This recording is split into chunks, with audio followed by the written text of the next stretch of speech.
The next question is, so when you walk through Allensworth today, what parts of that original vision are you actually seeing come back to life? And what parts do you feel like are just still some unfinished business? The parts that I see coming back to life is stewardship. Uh-huh.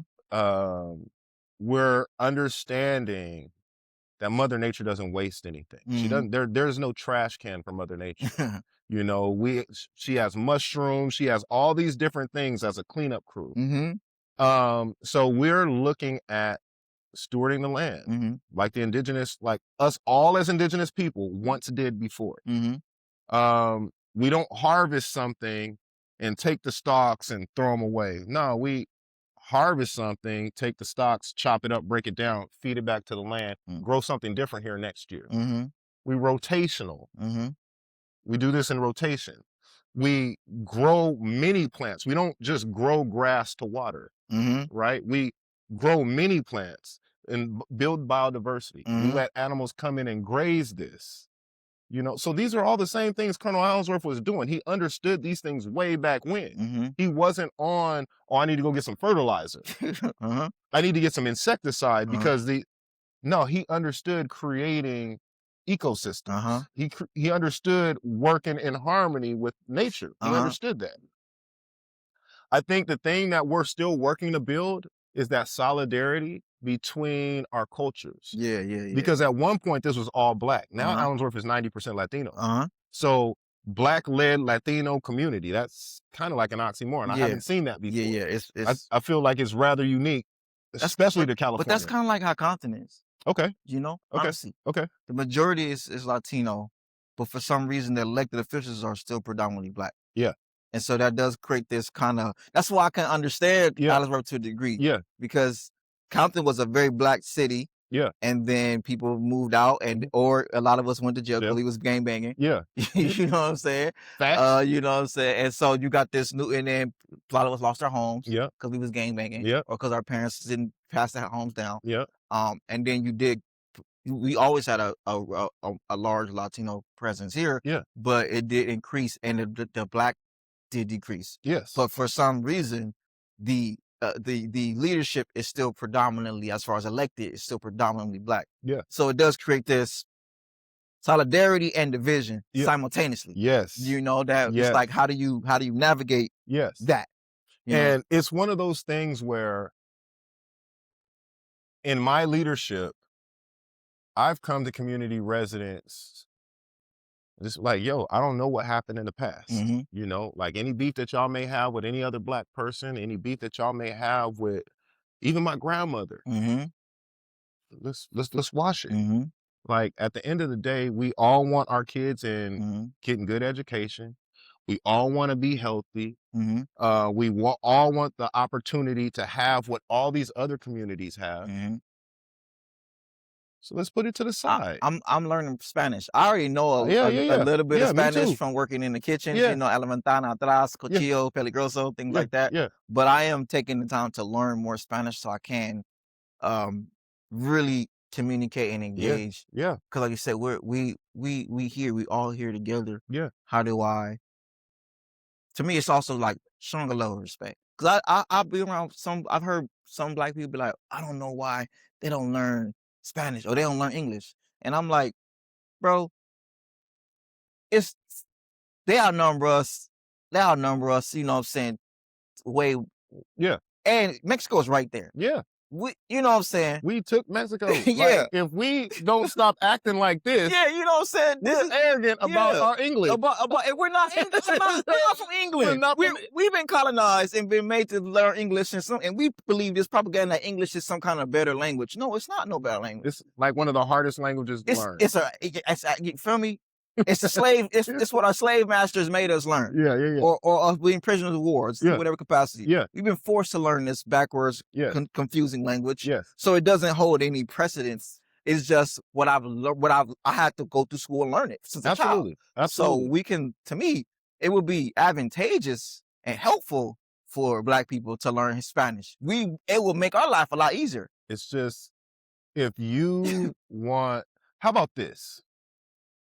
The Native Americans went against this, and I'm not going to call it a white person Uh-huh. because we got white allies. Uh-huh. So I'm going to call it an entity or an energy. Uh-huh. The Native Americans went up against this thing and lost massively. Uh-huh. The African Americans, Uh-huh. through slavery and Jim Crow and the 50s, 60s, and 70s, went up against this thing, and the Panthers, and we got slaughtered. Uh-huh. We see what's happening right now with our Latino We people see it. and We see it. ICE and all of this. They're All getting their asses handed to them, and there's nothing we can do. uh-huh. So it's power building time, yo. Yeah, I agree. It's power building time. And us as Black people, we got to get off our high horses and Black is. Yeah. No, if you know that, it don't need to be said. Because I mean, respectfully, where'd that get us? Where's it getting us? Where's it getting us? Where's it getting us? Claiming, like, not even claiming that Yeah. we're, but where is Yeah. it getting us? We can It's have not- pride, we can- but we also have to have some level of we're not in this together. we're, And to me, this whole vision of this whole idea of we can just build our own Black things and we can be by it ourselves. doesn't work. It don't If work. you know your past, you grow your future. That shit didn't work before. Like, let's do something different. Shout to Brandy Mac that taught me that saying. Know your past, grow your future. Shout out to Brandy Mac. I'm gonna get you on episode 2. Yeah, I love yeah, Brandy Mac. Yeah. And for me, it's like, I come from LA. I've never this make believe concept has never been my reality. I don't want it to be my reality. Yeah. I never imagined some world where I don't want to live around Asians and Hispanics. Yeah. And I come from LA. I come from a multicultural place. Yeah. LA within California. California is also a very multicultural place. Yeah.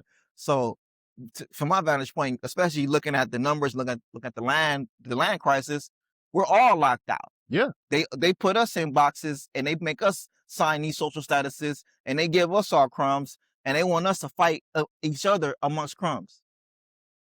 You know what I'm saying? And why? Why are we fighting each other over less than 5% of the wealth?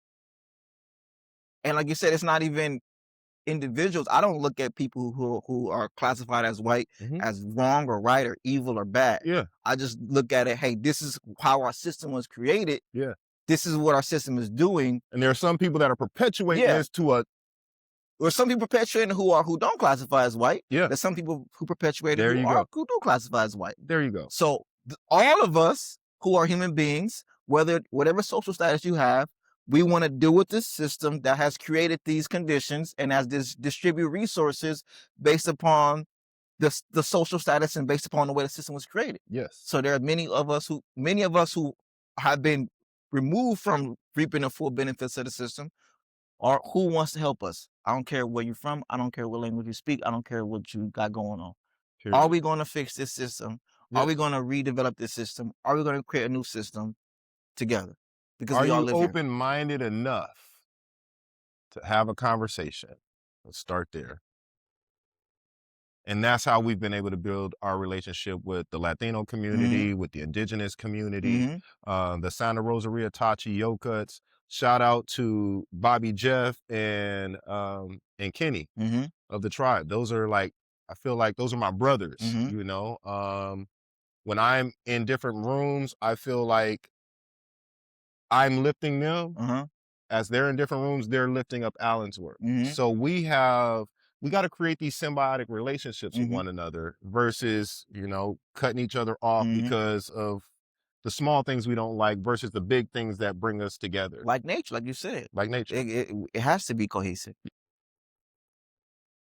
Talk to me about, you know, farming in Allensworth, just not as food production, but as an economic engine, or is it an economic engine for you? And how does agriculture actually function as a business and a livelihood for the people there, or no, even if that's the vision, you know, how do you see that? I love this question because my brain thinks business. You know, I'm a businessman by nature. Our plan in Allensworth is to not only create a new industry around regenerative food systems, but our plan is also to bring in solar. Okay. What you call that word? That was agro, what's it called? So we have agrivoltaics, we have ecovoltaics, and we have aquavoltaics. Okay, come on now. Okay, so I'm gonna bring all of these into Allensworth. Secure the soil. Y'all finna learn something today. Okay. Right now in California, we're having probably one of the largest land transitions since colonization. I understand. The San Joaquin Valley is fallowing 1 million acres of almonds and pistachios. Mm. Just almonds and pistachios, 1 million acres are going fallow, which means being retired. Mhm. So driving up the 99, where you see all those trees on both sides, you're gonna start seeing those trees being pulled up Mm. and shredded down into mulch. Mm. The reason why is because the Sustainable Groundwater Management Act, the state of California has said, Because almonds take up so much water, right? uh, uh, for an example, like how many acres is this park? This little park that we're sitting at might be 5, 6 acres, Uh-huh. right? So you put your hand to your chest about 4 feet. That's how much water per acre every year that they use on this million acres of almonds and pistachios. And then we wonder what happened to the lake, right? Soaked it up in almonds. Soaked it up in almonds. On top of that, Uh-huh. now that the largest lake west of the Mississippi is gone, we have subsidence in the land of up to 30 feet. So the top of this tree, the ground used to be right there. We used to run and play up there. Now the ground is beneath our feet because they pulled so much water out of the ground that the ground has sunk 30 feet. Now, if that doesn't mess your mind up, like I want to use a different word. If that doesn't mess your mind up, Uh-huh. something's wrong with you. Something, yeah, yeah. If you're in LA and you don't understand that the ground has sunk 30 feet in the Central Valley because that's how much water they're pumping, how much trail mix can we eat, guys? You know, for real. Because once this is all extractive. Yeah. We're not eating almonds like that. This is just making it's like I'm not anti-capitalism. I'm gonna be very clear. I'm not anti-capitalism. Yeah. But there has to be some kind of Checks and balance at some point. We're just draining the water from California to grow almonds to make everybody else wealthier while simultaneously having food deserts. So Allensworth is neighboring Uh-huh. a pistachio orchard, Uh-huh. and they pump 4 acre-feet of water. Uh-huh. Every year, we have more and more arsenic in our groundwater, in our drinking water, because they're pumping so much water, and arsenic is a heavy metal. Mm-hmm. So our water gets more and more poisoned every single year as they continue to pump, right? So I got sidetracked. I don't remember the question, but The business of agriculture. all right. So this is what our plan is Yes. to combat all of this. You were saying agrovoltaics, Ecovoltaics and aquavoltaics. and agrivoltaics. So agrivoltaics is going to be a huge part of what we want to do in Allensworth. Uh-huh. Agrivoltaics is a combination of having solar panels, as many of your audience has seen. Uh-huh.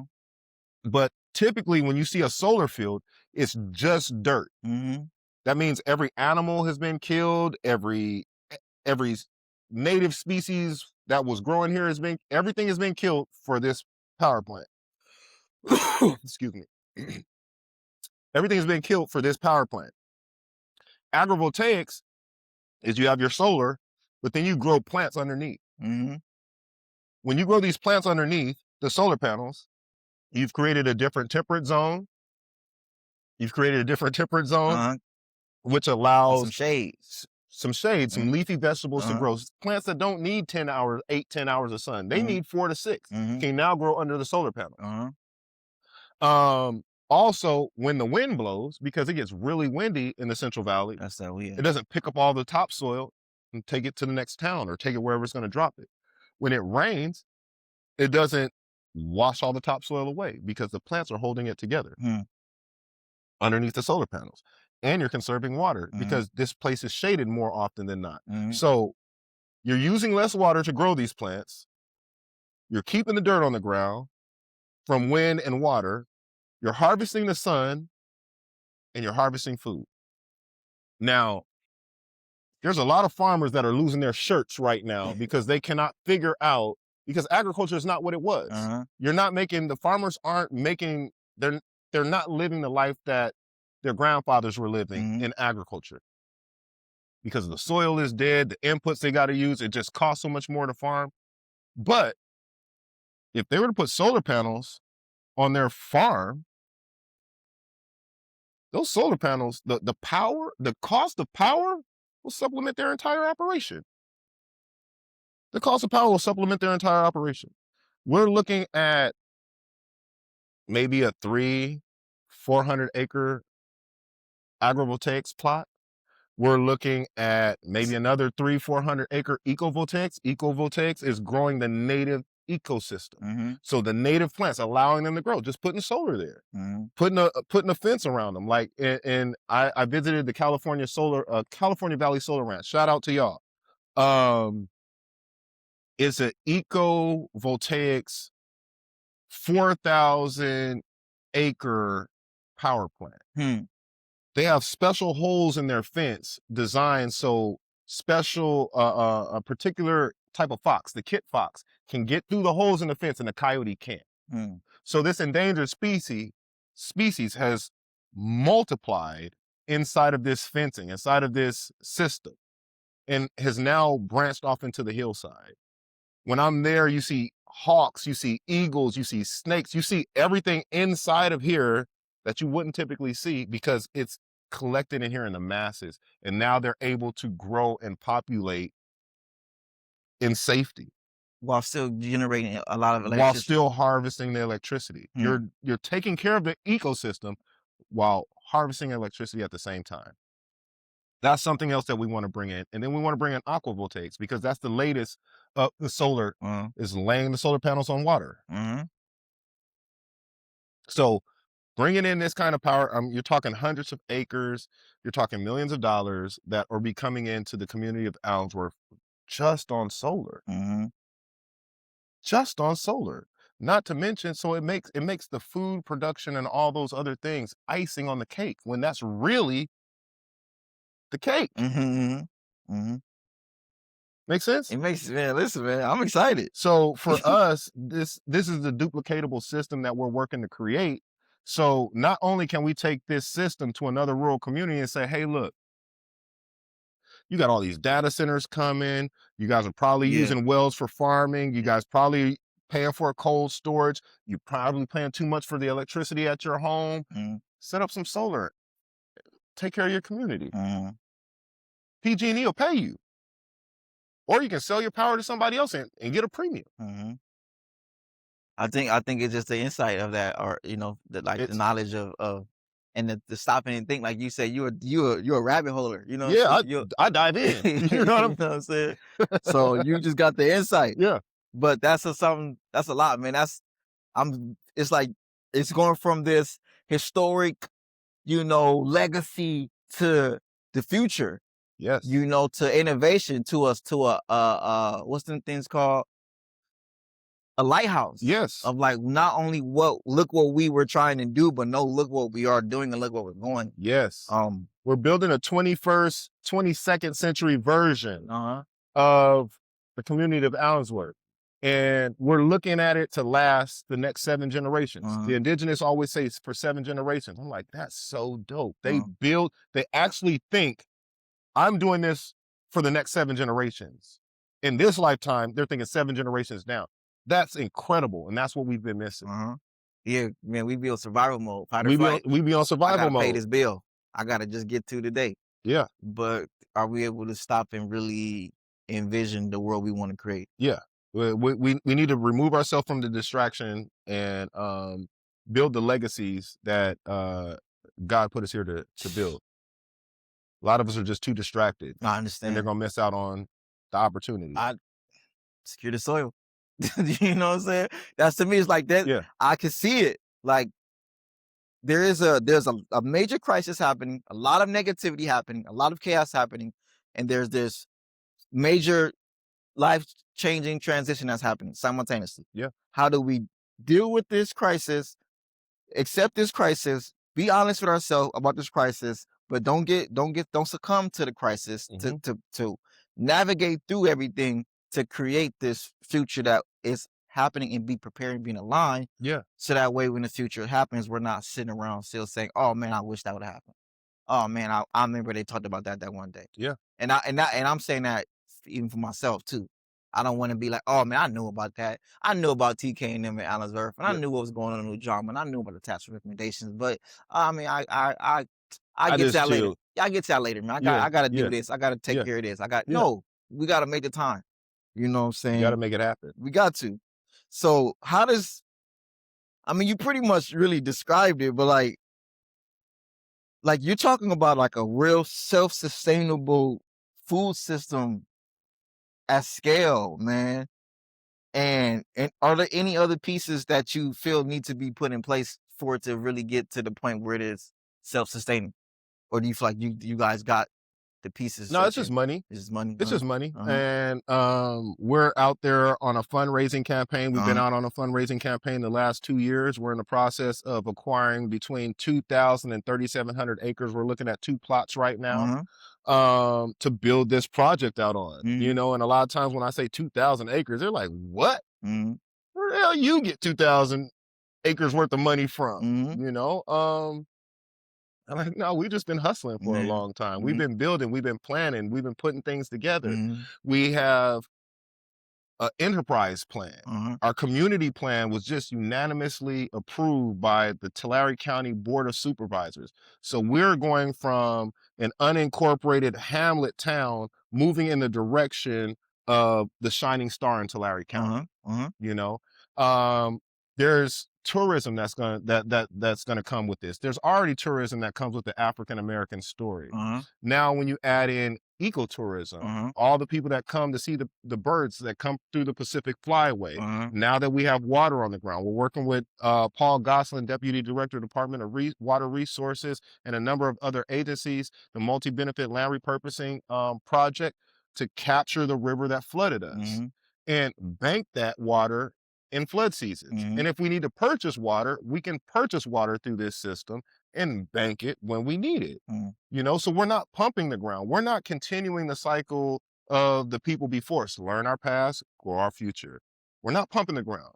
We're going to take, we're going to capture floodwaters and use them for a rainy day. mhm, If we have to purchase water from the river that we've got conveyance from, then we'll purchase water from the river we mhm, have conveyance from.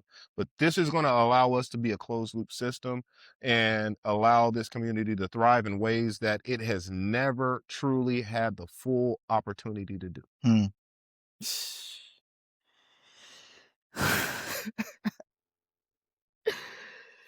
That was a good one. Man, I'm with you, bro. This is I see it, man. So, I mean, it's like you said, we are visionaries, Mhm. and you come from, you know, this rich legacy and this rich history. And if this town is fully realized, let's say 20 years from now, right? We talking about 7 generations. Let's just say 2 generations from now. Yeah. Um, walk me through what do you see that is different? And how do you think land might become owned? How it might be used? And how do you pass land down to the next generation?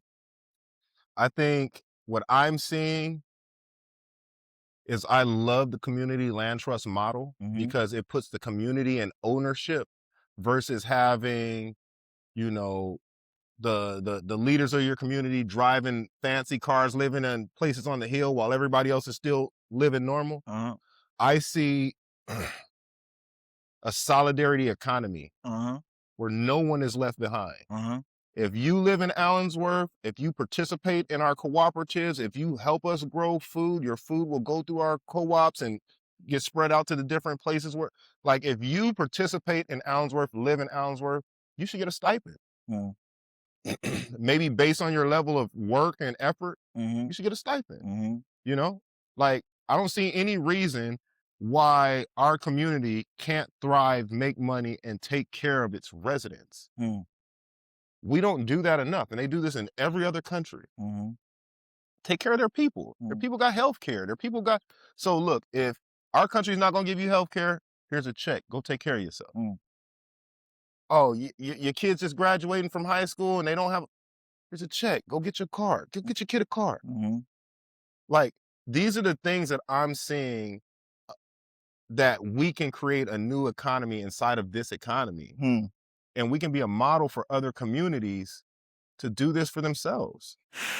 Everybody doesn't have maybe the intellectual talent that Allensworth has, Uh-huh. but you can take this model Yeah, and yeah, yeah. create it on your own Yeah, yeah, yeah. or create it with us. Uh-huh. So I look forward to rural communities reaching out. Mhm, I look forward to sharing the blueprint. mhm, I look forward to talking to industrial farmers and saying, look, we're working with Stanford. We're tracking the progress from regenerative from conventional agriculture to regenerative. This is what you're looking at right here. Mhm. You might take a loss here, or you might not take a loss here. But Mhm. in order to get on this side, Mhm. which we all need as a world, Mhm. this is the transition. Mhm. That hasn't been done. Mhm. I look forward to doing that. We look forward to doing that in Allensworth so we can show people, look, you can tell climate change is a thing. You got a few people that don't believe it, Yeah, but for the most for the part, most part. we believe, we understand, we see it, we feel it. Mhm. Follow this process and help be part of the solution. Just like Elaine Ingham said, if we can get industrial ag on the same page at the same time, we can reverse climate change in 6 months. Mhm. So I look forward to talking to community, and I look forward to talking to these agricultural giants Uh-huh. to shift their practices, Mhm. because it's not about being an ag giant. Mhm. It's about your Yeah, practices. yeah, yeah. Some of the smallest farmers are farmers. That's Mhm. exploitive and extractive. That's why I use the word stewardship. Mhm. I don't say farm anymore. If I'm doing something with the land, I'm stewarding it. I'm not farming it. Mhm. It's exploitive and extractive just in the word itself. Mhm. So I'm changing that Uh-huh. for myself. Thank you. And I suggest, I respect it. I respect it. yeah, So, with the task force, have you been tapping into the task force? yeah. I mean, I'm pretty tapped in. Uh-huh. So they just, they submit their recommendations to the governor. Mhm. And you've been, tapping in.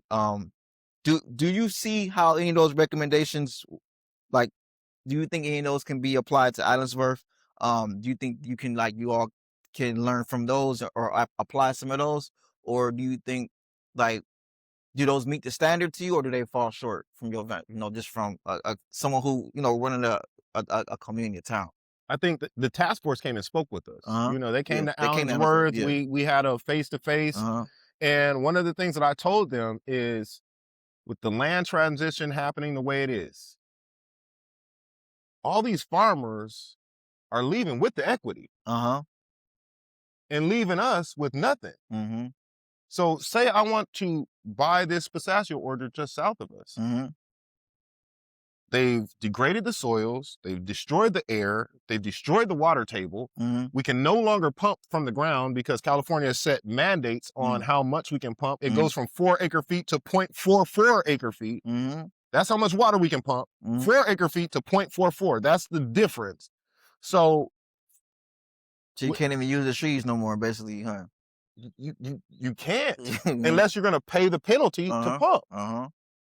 or unless you're going to come up with alternative ways to find water, Uh-huh. which is what we're doing. Uh-huh. You see, the farmers are leaving with the equity, and we need to find a way to make sure that there's balance here. Mm-hmm. Because for someone to want to buy this land, to want to cover crop this land, to want to grow food on this land, like, there's so much rehabilitation that you have to do to this soil Mm-hmm. just to get it ready to grow something after it's been growing pistachios for 20 years and Mm-hmm. you killed the soil. Uh-huh. You've just kept these trees alive with chemicals. Mm. The soil is dead. So there has to be something to help these new people transitioning in Mm-hmm. to remediate and rebuild their soil so they can actually do something with this land. Otherwise, we're going to create a dust bowl. Hmm. And we've already experienced that. Man, And that's nothing nice. And if you have some good insight. 1,000,000 acres of cut down trees, you're asking for a fucking dust bowl. Yeah, yeah, yeah. Uh-huh. Yeah. So for me, I see the task force being extremely beneficial to take our stories and to take our messaging up to the governor. Mm-hmm. I'm supportive of Nelson. Shout out to Nelson. And the work that they're doing. Mm-hmm. They're not gonna get it all done at one time. Mm-hmm. Mm-hmm. But the fact that we're talking and we have a direct line to the governor and what he's doing around agriculture, Mm-hmm. and we know we have an ally that's leading that, Mm-hmm. for me is, Yeah. yeah, it's Eh, powerful. It's power building. yeah, yeah, yeah. Yeah, yeah. Yeah, I like that. I think I respect the fact that they went through the process and delivered something. Like, Yes. we didn't waste all of our tax dollars. You know what Yes. I'm saying? Yes. It was they did it. They Yes. interviewed people, they did the outreach, they talked to people, they traveled, they went through the process, they said, "Hey, this is what we think is best. Now it's up to it's not only up to the government and the political infrastructure. A lot of that stuff are things that we can do, um, and that we can fundraise to do ourselves Yeah. while also applying pressure. To me, it's always both and. Yes. Apply pressure to on a political infra state, because that's what that's what we need to do. Yeah. That's what politics is for. Yeah. Apply pressure, advocate. This is what we need. Yeah. This is what we pay taxes for. This is what we put you in office for. Do it or get you out and put somebody else who in office who Period. can do what we ask them to Period. do. That's politics to me. It's never, you're not here. I'm not here to be your friend. I'm not here to make, you're here to do what we need. Yeah. Your job in office is to go get the money and to pass the bills for what you represent Yes. and your community, your town, your district, your city, et cetera, et cetera, et Yeah. cetera. Yeah. You know what I'm saying? Or else we need to get you up out of Outta here. here and put somebody else there who's going to do it. Yeah. That's why people are like, oh, I hate pop. I mean, I don't like it, but it's like I'm want to advocate and scream. We have to change our relationship with politics as well. Yes. We elect them. We elect them. Yes. Sure, the ones with more money have more outreach. Got it. Sure, the ones with more money can do more campaigning. Got it. Understand, right? I do get it. It's a reason most of our congressmen and senators are millionaires, because they have the money to do all the stuff they need To get them to elected. get through there. Got it. Understand. And be very clear. We still have to elect them. If we don't like them, we do not have to vote them in. It's that easy, bro. You know, It's that easy. I do understand the nuances, especially with our last, like we talking about our last presidential election, how it was just boom, thrusted on us. This is what it is. This is what we got. Yeah. And we're like, damn, this is what it is. This is what we got. And whoever voted for whatever voted, I'm not even mad. Man, listen, the ones who got finessed by Trump, that's what you get. The ones who thought that, you know, that's what you get. That's what you get. That's what you get. Yeah. That's what we get. Like, I do get it. Where it's like a lose-lose. It's barely win, mostly lose. Yeah. There is no better elect. There is no better pick. I do get that. Yeah. Right. So I'm mindful of it. But at the end of the day, this is what we do. This is our choice. I'm never going to succumb to saying politics controls us. We control politics. Yes. We advocate, we knock on doors, we can fundraise, we can campaign, we can help with the fundraising for the people that we want to put in office. We can help spread the word for people that we want to put in office.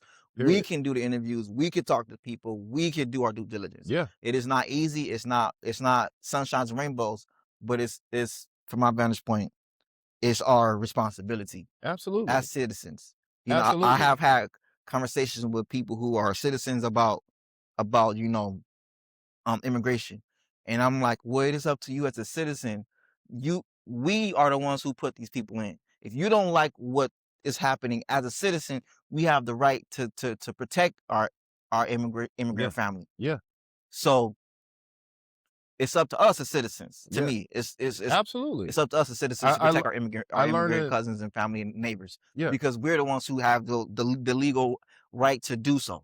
Absolutely. You know? Absolutely. And help them go through the process if they want to go through the process, or help them Absolutely. find resources if they need resources. Yeah. You know, it is very nuanced. Yeah. You know what I'm saying? And I really feel like we have to step up as communities and the people in these communities, and how we advocate for the leaders in our communities to go to those next levels in politics and to push them and to lift them up and to know them. Versus to have the commercials come on and you see a few catchphrases and then you end up checking the commercial. Versus knowing who's in your community that's actually trying to do for your community. Yeah. You know? So I think we got to do a better job of that. I do. And I think for me, I want to take it upon myself as a millennial to say, hey, our generation got to do better. Because to me, it's crazy that we have 70-year-olds who are our president. And our last president was 7 years old. You know, I haven't heard. This dude is 78. I heard Ish from the Joe Budden podcast talking about it too. But I'm like, finally, it's not just me. It doesn't make sense that we have 7 years. And mind you, there's nothing wrong with this. But at that point, to some degree, there should be we should be creating a succession plan with them and for them. Bro, and we should make them comfortable enough to say, go sit down. We got it. to a degree, we gotta. I understand sometimes what an elder, what mama, I got it. Don't worry, I got it. Grandma, I got it. I love you, grandma. I know you don't wanna, but I got you. It's not even in a disrespectful. It's like, no, we got it. We need to, and to me, it's like, are we ready to run our own country and run our own world? And I generally don't feel like most of us are ready to run our own world, because us millennials, we're gonna be 50 like that. We're already mid 30s, early 40s. Yeah. We're gonna be the 50-year-olds. Are we gonna still be trying to put 80-year-olds and 90-year-olds in office to run stuff and still keep complaining about what What's happening? 80-year-olds are doing and what 90-year-olds are Because doing? when they were born and the time that they were raised in and their thought process behind the times that they were raised in, Yeah, they're 80. they're Respectfully, 80. they're 80. They're 70. You want him to not be kind of he's 70. Respectfully. He shouldn't be having this much. We saw what happened with Joe Biden. He shouldn't have that much he shouldn't have that much put on him in the first place. Period. Of course he's gonna Period. you Bro, know. I don't care how sharp you are at 70. You do not need to be leading the country at 70. That's where cognitive decline starts. Man, respectfully. Respectfully. Respectfully. Respectfully. Respectfully. Like, You could be a counselor. You can be a why. consultant, You can give us guidance. You can give us knowledge. You can give us wisdom. There's plenty of ways you can be effective, and plenty of ways that you are needed. But trying to run something with that requires that much stress yeah, and bandwidth yeah, and energy yeah, and decision making yeah, and budgeting yeah, and competence. yeah. Because you can tell this guy doesn't care about none of that. He don't care about none of that. He was talking about his pen today. I was like, yo, this dude's talking about a $5,000 pen and then a $5 pen and how he can sell his pens. I'm like, yo, this is nuts. What do we? To me, it's like, what do we expect? Yeah, but what do you? You feel me? Yeah, So, man, listen, not to go off, but it's just like the yeah, political with their task recommendations is, yes, we put the pressure on them, yeah, but we got to do what we can ourselves, and yeah. then we have to be okay with saying who do from us around us is willing to step in and say, I will help pass things through. I will help see this through. I will help push this. You guys bring it to me, and I will push it through. That's That's beautiful. that's how I Again, feel. shout out to Nelson Hawkins. Shout out to Nelson Hawkins, man. Respect. And we got some things working, and I will be talking about in a year or two. But Yeah. for now, let's wrap it up, man. Okay. I'm gonna ask you one last question, Okay. man. I appreciate your time. No doubt. I I appreciate you appreciate coming out being here Yeah. and just sitting down with me. I just started this, so I appreciate you coming in as an early believer. This is probably gonna be episode 5, 6, something Okay. like that. You know what Okay. I'm saying? So I really appreciate that. But personal send off, man. So you stepped into this leadership, right, of something that has been over 100 years, man, in the making, and with a lot of people watching. A lot of eyes on you. And what do you want communities across California who are trying to do what Allensworth did to take from your personal story? And what do you want them to know that nobody's willing to tell them? Good one. I want communities to know that they can reach out to us. Mm-hmm. We are not the community that has created something really cool and we want to keep it to ourselves and tuck it away and hide it from folks because we're the only ones that want to benefit. Mm-hmm. I've always been a believer there's enough here for everyone. As long as we don't get into the process of hoarding, there's enough here for all of us. And I feel like this country has gotten to hoarding, right? So rural communities reach out to us. We want to support you. We have a blueprint. We would love to show you our blueprint. And it's not an easy journey. This is not an easy journey. I'm wearing my Nipsey shirt. And also yesterday was the anniversary of his death, right? Yep. Rest in peace, Nip, man. Rest in peace, Nip. And I was thinking about it on the way here. It's like we have to have the mentality of the Colonel in spite of I'm going to create this community, in spite of Jim Crow. I'm going to, like Nipsey, I'm going to revitalize this community in spite of the police, in spite of the gangs, in spite of. These are the mentalities that we have to have in order to make this happen. We have to be willing to do this in spite of everything that's happening around us, because this time and this moment is the most important moment that, yeah, it's critical. Uh-huh. It's absolutely critical that we begin to make the change. We're waking up. That's Mhm. consciousness. We're waking up. But you got to start doing something about it. Mhm. So again, we welcome those that are interested in Allensworth. We welcome those that are interested in doing better for their communities. We welcome those that are looking for economic engines and ways to help their community thrive. We welcome those that are looking into community land trusts and how to create community owned systems and how to take care of themselves. And we've got water projects. We've got so much happening that is creates a closed loop system. Mhm. And yeah, we want to be able to be part of um, shifting agriculture, rural community, and urban community, how that is viewed Mhm. and how we operate as a collective. Mm. Sounds broad, but that's really what I feel in my heart. Yeah. No, I appreciate it, man. Appreciate your time, bro. No doubt, bro. Back at you. This Like, is I appreciate being here. yeah. I appreciate being here. Next one's got to be an Allensworth, Yeah, but for sure. yeah, but this is It's a start. It's only episode. no, I don't know what number, like, but it's like episode 4 or 5, man. I gotta say, Maybe bro, 6, 7, something I like that. gotta say, when I was on Instagram, because I'm very rarely on Instagram, Uh-huh. and I seen Tamu's podcast, first thing I was like, bro, when you going, when can I get in there? You know Yeah. what I mean? Like, because the story needs to be told. Andre Three Stacks, Uh-huh. we got a story to tell. Yeah. And it's so early, like you could go, anybody can go in there and see it. Like the comment is still right there. It's still fresh. You know what Yeah, I'm yeah, saying? yeah, yeah. So it's like, yeah, I'm like, no, like, yes, I am like, yes. And to that, for anybody, right? If you feel like you got a story to tell, you want to help us with getting land, you want to help us with our food system, you're a part of our food system, you want to sponsor, you want to support, reach out, right? TK, somebody I respect,